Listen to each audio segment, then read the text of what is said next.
This is Author Talk with Richard Lowe, and I'm Richard Lowe. Welcome to the show. I'm with Jo Ullah, who's from England, and she's going to tell us about her book and herself.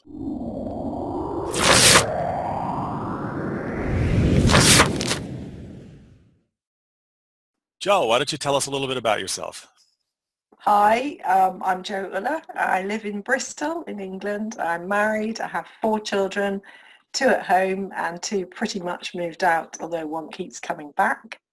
I have always written, but rather badly because I'm dyslexic. But I took up writing, wrote my first novel, which was started 9 years ago. I entered it into Kindle Scout, which it won, so it's published by Kindle Press for the ebook and self-published for the paperback myself. All right, how did you get into Kindle Scout? I was really lucky. I went to an ally meeting. I go to them quite regularly and I always get some useful information when I go, and one of the members there was talking about how she entered her book into Kindle Scout, and unfortunately it's not running anymore, but at the time when it stopped just after I won it, actually, so it must be must be something to do with me, I don't know. Anyway, she told us about it, and I was just about to self-publish my book, and I thought, actually, I'll give this a go. I've got nothing to lose, and also it looks like a good platform for self-advertising. So I did, and much to my amazement, just before Christmas, they notified me to say I'd won. I got paid in advance. It slowed up the publication process because it took about 3 months for them to do some further edits and stuff like that. And there I am. That's very interesting. And you said you have dyslexia. Can you talk a little bit about that? What does that mean to a writer, and what is it? Dyslexia is a learning difficulty, which can present in lots of different ways. Everybody has it slightly differently. But basically, because of the distance of the neurons in the brain, it makes it difficult for a dyslexic to learn because the information doesn't go from A to B. It goes in a more roundabout way, which means they have to develop different learning difficulties personal to themselves. For some people it can be more auditory, they don't hear things properly, they can take more time to hear. For others it's writing and reading. For me it was reading and writing. I didn't actually read a book for myself until I was 13, and the first book I chose to read was a book I pinched from my mother's bookshelf, which was called The Happy Hooker by Xaviera Hollander, and I had never read anything like that before. It opened my eyes, quite literally, but it also gave me the thirst for reading because I could see there were these worlds there waiting to be discovered, and then I just read and read and I haven't stopped ever since.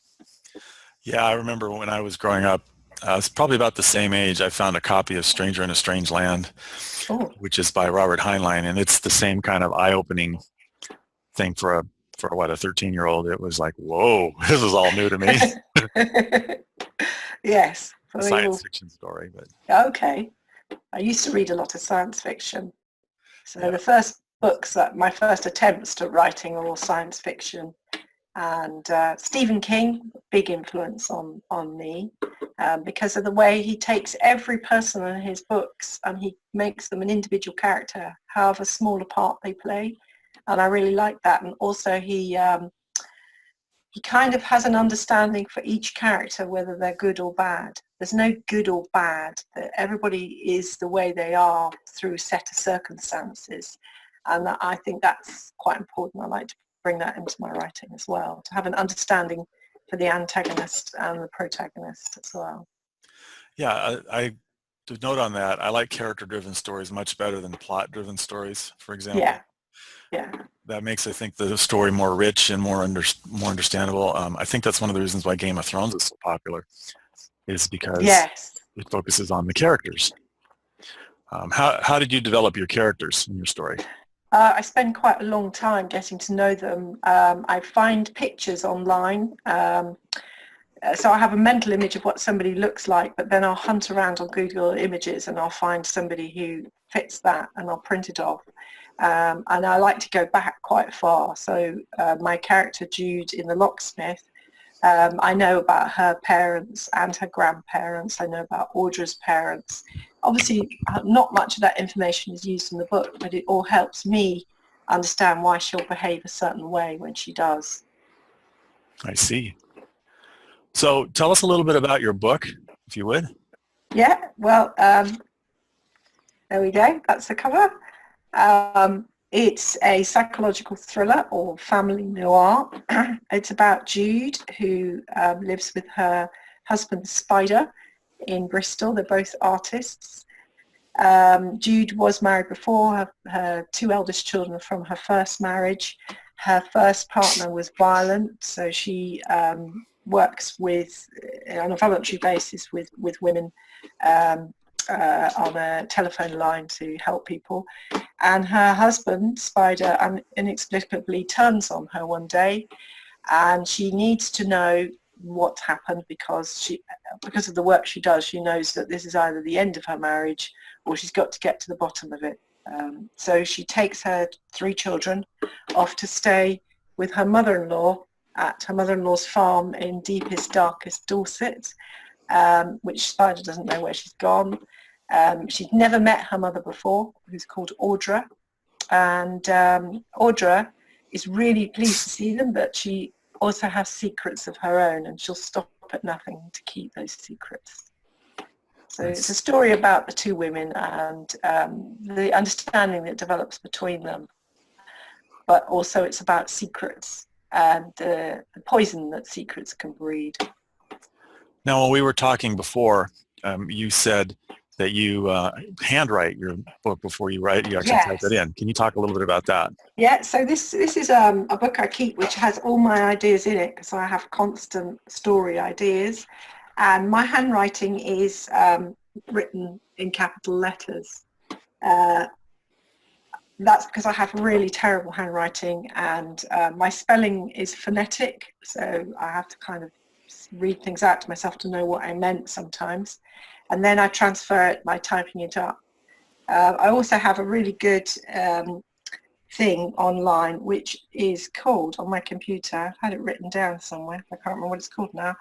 It's a thing that reads to me, so when I've typed everything up I get it to read back to me, and then I can hear what I've left out, because sometimes you read what you've written and you automatically put the words in that are missing because you kind of knew what you meant.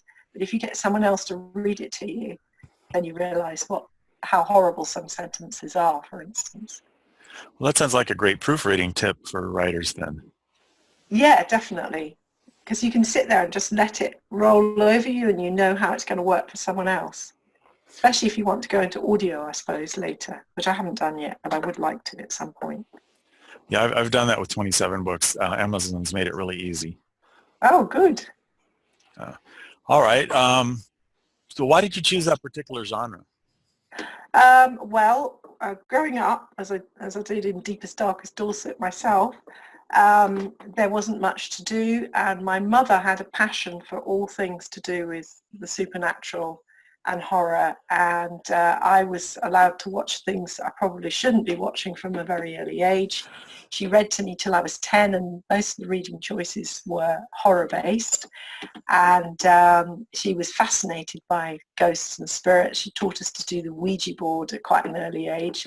So all of those things were a natural part of life, and people having unusual abilities were a natural part of life. So my grandmother read the cards, and my grandfather used a pendulum, and he reputedly could hear people's thoughts. Those sort of things, a bit like Elizabeth Allende. Her writing involves people who have abilities, supernatural abilities, but it's treated as a very normal thing. So I like to put that into my writing as well. Okay, now this is your first book. Are you going to stick with the same genre or even the same series, or are you going to move on to something else? Well, my second book, which is about 2/3 of the way through, because the last 20%, as we know, takes the longest to achieve, is also a psychological thriller, which is set in Bristol, which has as its story base a woman who has, can't think of the word now, she dreams of things that are going to happen, predictive dreaming, young woman, but she's being stalked by somebody rather unpleasant. So I'm the first book I've written was in the third person from Jude's point of view. This book is written in the first person, and then the antagonist is written in the third person. So you get his thoughts and you get her thoughts. And I'm not quite sure how it's going to end yet. Normally I know the beginning and the ending of my stories, and the middle is kind of worked out as it goes along. But with this one, I'm not 100% sure how it's going to end yet. So I'm quite enjoying that bit of it. Enjoying writing his side because he discovers an iPod, and they're both quite into music in their own ways, and they're both very much into scent and smell. So that's all part of it as well. Interesting. Yeah, I've written quite a few stories, and I find quite often the character will take over, and suddenly the book's going in a different direction than I thought. Have you had that happen? Yes, yeah, definitely. Certainly with The Locksmith, that started off as a very different story that it finished up. It started as a dream. I dreamt the name and I dreamt the situation of two women and danger. But I had started off with Jude being a person who very much lived off the state and had very little confidence in her own abilities, and I wanted her to learn that her abilities could carry her through. And I also killed off one of her children.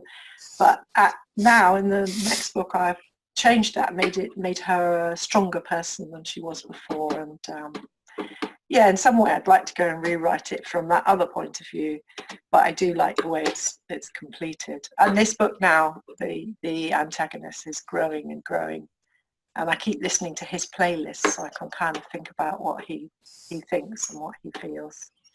Interesting. Now, how do you promote your book? Well, I'm a bit, I don't know very much about that part. I'm very new to all of this. I'm learning loads from Ally. I've been reading a book by Joanna Penn as well. Because I'm an artist, I take the view that my website promotes my art as well as my writing. So I'm hoping that my artwork will also bring us traffic just as much as my writing will. And when things happen, I just take every opportunity as it comes. Okay. Okay. So you don't go to book signings and lectures and things like that? I do. I did the Hawkesbury Upton Literary Festival, which is run by Debbie Young. I did that when did we have that? Earlier this year. And then last weekend I went to an event that was also there. It was a show, and she had a marquee, and we promoted our books and talked about the festival for next year. I also have gone to my husband's workplace and talked about the process of writing and how to self-publish or to follow an agent if that's your choice. So I do as many things as I can as they come up, and I guess with time more and more of those things will happen, like your invitation to come and talk here. Yes. How do you remain productive? Well, that's quite difficult because I've got two children at home still, so I've still got to look after everybody and do everything. My house is very untidy. I'm not a very house-proud person, but I would like to be. So every now and then I have moments of cleaning. But I do most of my writing in the morning, and I try to do some artwork in the afternoon. I find that the artwork brings about many, many thoughts, because when you're working on a piece, your mind is at a slightly different level, which allows thoughts to run through without them affecting you quite the same way. So I get a lot of thoughts then when I'm working on my artwork, which I can then translate into writing. Do you have writer's block at all? No. No, but what I do, I try and have a regular practice of just freestyle writing. And I've got this brilliant book here that I use, which it's like a children's flip book, and it gives you different scenarios, like on New Year's Eve, the oldest man in the world discovers a hidden family secret, and then you just go ahead and you write without worrying about how it's written, the grammar or anything. Just do it. And then I find that there's some really good gems in there. And also it's like greasing a wheel. So once the wheel's greased, when I sit down then to write my novels, it just flows because I've already had that practice. Well, okay. What do you like about being an author? My own time, my own boss. It's stuff for me. There was a time when I pursued trying to get an agent. I had some quite nice responses from people, and one person asked to read the whole novel. I got really excited then. What happens is you send it off to somebody. You're not meant to send it to more than 4 people at a time. And they can sit on it for 3 months. Then they come back to you and say, oh, can I have the rest of it? And then they sit on it again for 3 months and they say, actually, I didn't quite gel with the narrative, but thank you very much. Or other people just don't respond at all. And a lot of time can go by with nothing productive happening at all. And I realised that I was chasing something that, a view that someone else wanted, not what I wanted. And a good friend of mine had her book published, but she had to rewrite it about 3 or 4 times. And when she'd finished, it was nothing like the book that she'd started with, which was more of a literary fiction romance. And then she finished up with something that was a bit more light-hearted, and it didn't have the depth to it that she'd intended. And I thought, well, I don't really want to be doing that. This is for me, and I hope that other people enjoy it too. So when I made that decision to self-publish, and I was very lucky to bump into somebody who was promoting their book at a fair, and I asked her, she talked to me. I was very lucky because she came around, she spent a couple of hours, she was a member of Ally, and suggested that I join them, and from there on in, I was completely empowered. So yes, I'd say taste. Is there anything else you'd like to add? Do it for yourself, I think. I read this thing the other day about finding your cartel, and it was written on the right practice. Have you come across them? Mm-hmm. And it was about finding your cartel, which is finding your group of people, and how artists and writers have always done that for years. So you hear about the Bloomsbury set and all these various people.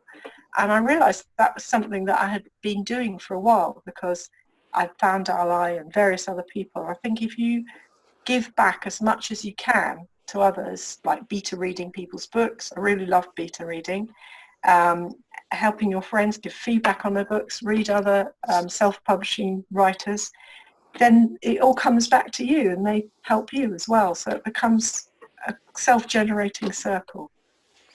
Well, very interesting. Well, we're getting close to the end of our interview. Thank you for coming on. That's all right. I've enjoyed every minute of it. It's delightful. I love your book cover, by the way. Thank you. That was by Jane Dixon Smith. I found her on Ally. Yes. Yes. I think that kind of proves you want to go for a professional book cover as opposed to trying to make it yourself. Yeah, and also editing is very important. I have to get an outside editor because I can't trust my spelling or my grammar. And you just need that, don't you? My book was edited 4 times, professionally edited 4 times, and each time they found more mistakes. And if it was edited again, they'd probably find a few more, huh? Probably, yeah. And don't you hate that? Don't I? Yes. And then you think, well, what was right? What wasn't? And because it was edited for the American market, it sells quite well in America, funnily enough. Then for my own self-published paperbacks, I had to kind of take some of the Americanisms out of it, or make compromises on words. So we have breeze block and you have cinder block. Right. So I had to just say cement block in the end and stuff like that. But some of the English things I kept. Yeah. Well, thank you for coming on Author Talks for Richard Lowe. Appreciate it. Thank you very much. It's been fascinating talking to you. And all right. So everybody out there, this is Author Talks for Richard Lowe. I've been talking to Jo Ullah. Yeah. And if you like this podcast, please hit the button down below and subscribe, and you'll get notifications of new interviews. We're trying to come out with at least 2 a week. It looks like we're going to do more than 2 a week, and I'm enjoying the heck out of them. So please subscribe, and we'll see you in the next interview. Thank you.